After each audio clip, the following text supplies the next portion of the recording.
Hello everyone, and welcome back to our web scraping series. In today's video, we're going to delve into a crucial aspect of Python programming, exception handling.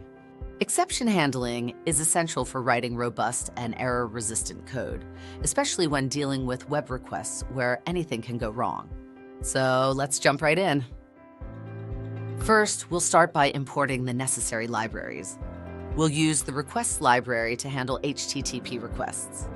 Let's begin with a simple GET request to HTTPBin, a fantastic service for testing HTTP requests.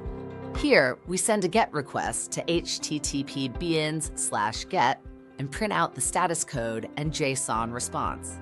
This should execute smoothly if everything is set up correctly.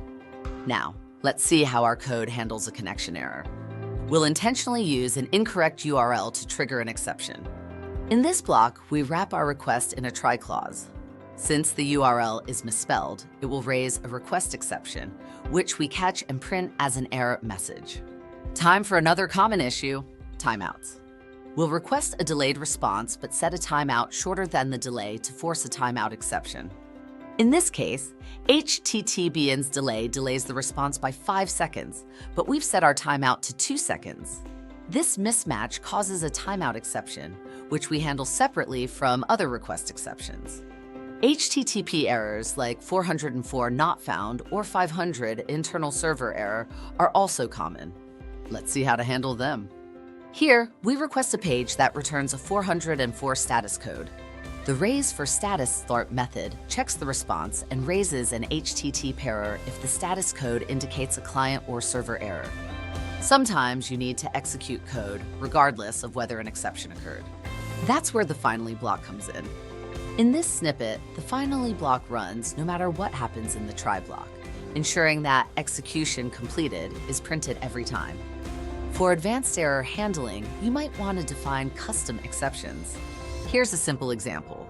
In this code, we define custom exception and raise it when we encounter a 500 internal server error, allowing us to handle specific cases uniquely. And that's a wrap. Today, we've covered how to handle different types of exceptions in Python when making HTTP requests. Exception handling is vital for creating resilient web scraping scripts that can deal with the unpredictability of the web. Thank you for watching, and be sure to check out our blog for more tutorials and insights. Don't forget to subscribe for more insightful videos about web scraping and data science. As always, you can find a link to a full article in the description. And remember always to use proxies.